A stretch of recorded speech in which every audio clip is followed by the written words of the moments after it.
para ulama kita ini bukan hanya menjalankan wadhifah atau tugas untuk berkhidmah kepada ilmu.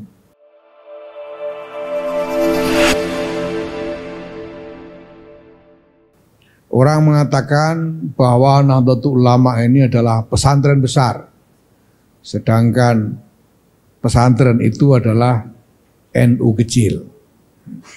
Maka yang dilakukan oleh Nahdlatul Ulama ini seharusnya adalah perwujudan dari peran pesantren itu sendiri, yang kemudian dikoordinasikan, diorkestrasi dalam skala yang lebih luas dan dikembangkan cara pengelolaannya sehingga menjadi lebih efektif kehadirannya di tengah-tengah masyarakat. Karena wazifah Nahdlatul Ulama itu atau tugas peran dari Nahdlatul Ulama itu mestinya pertama-tama adalah juga wujud dari wazifah para ulamanya. Nah, para ulama kita ini mempunyai tradisi yang unik, yang berbeda dari para ulama Islam di belahan dunia Islam lainnya.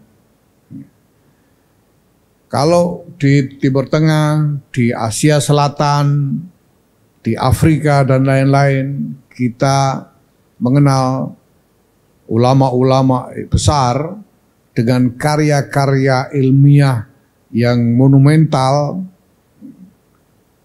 yang selama ini juga kita pelajari di pesantren-pesantren kita.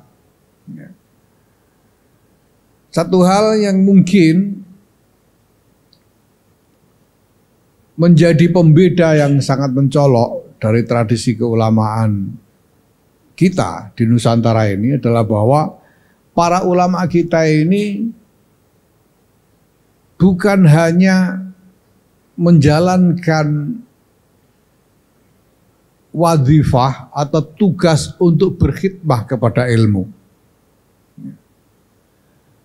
Kalau dari belahan dunia Islam yang lain kita mengenal karya-karya ilmiah yang besar-besar, dan kemudian orang bertanya kenapa dari Nusantara ini tidak sebanyak itu. Tidak sebanyak di Timur Tengah lahirnya karya-karya ilmiah yang besar-besar itu. Ini sebetulnya bukan karena para ulama kita ini kurang alim dibanding dengan para ulama di belahan dunia Islam lainnya.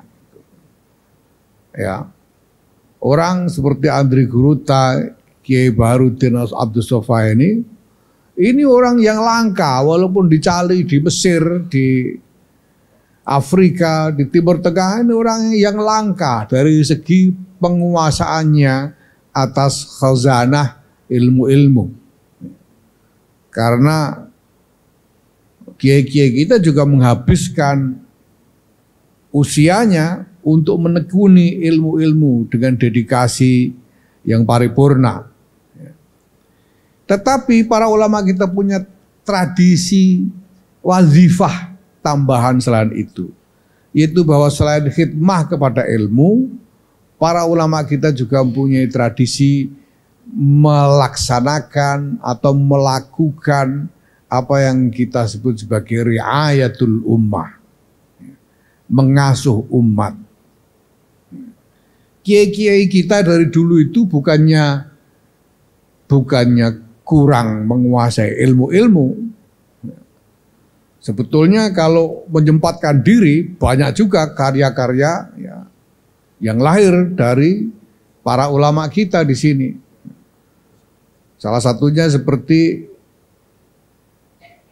Kiai Ihsan bin Dahlan dari Jampes Kediri yang menulis satu kitab monumental yang berjudul Sirajut Talibin, merupakan syarah dari kitab Imam Ghazali Minhajul Abidin,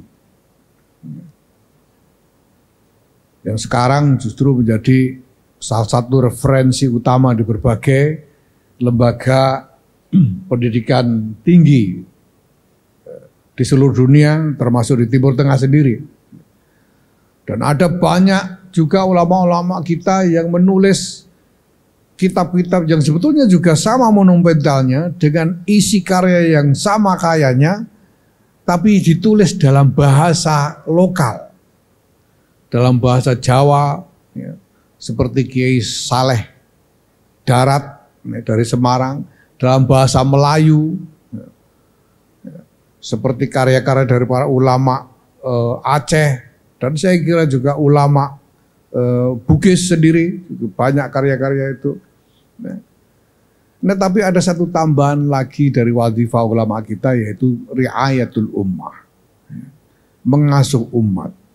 Karena ulama kita ini menjadi tujuan dari segala keluh kesah, dari segala hajat bantuan yang datang dari umat. Saya perhatikan, karena saya sendiri hidup di pesantren, kemudian saya juga belajar di pesantren, saya mengenal banyak kiai-kiai pesantren. Kalau kita perhatikan, kegiatan utama atau kegiatan yang paling menyita waktu dari kiai-kiai kita itu sebetulnya adalah kegiatan menemui tamu. Karena sehari-hari tidak pernah sepi, selalu ada tamu yang datang dari segala macam kalangan untuk mengadu, meminta pertolongan, meminta bantuan kepada kiai-kiai kita. Kiai-kiai kita juga selalu punya kegiatan-kegiatan rutin untuk datang di dalam kegiatan-kegiatan masyarakat.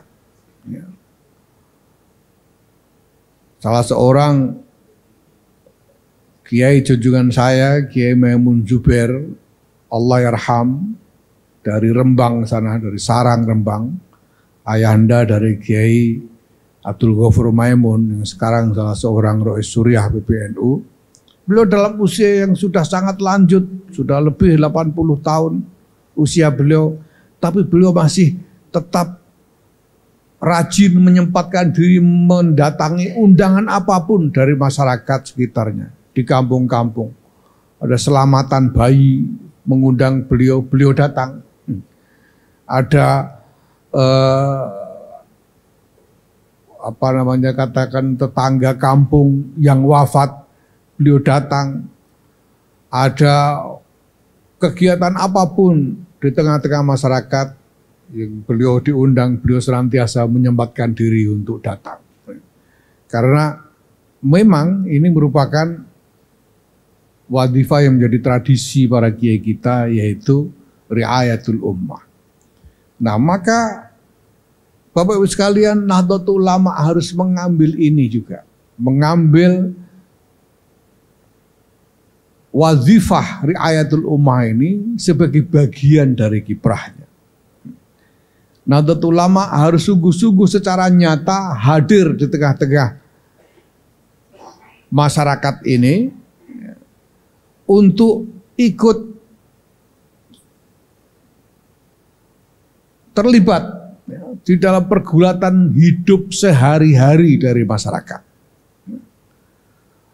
Kita sebagaimana masyarakat kita ini merasakan betul kehadiran peran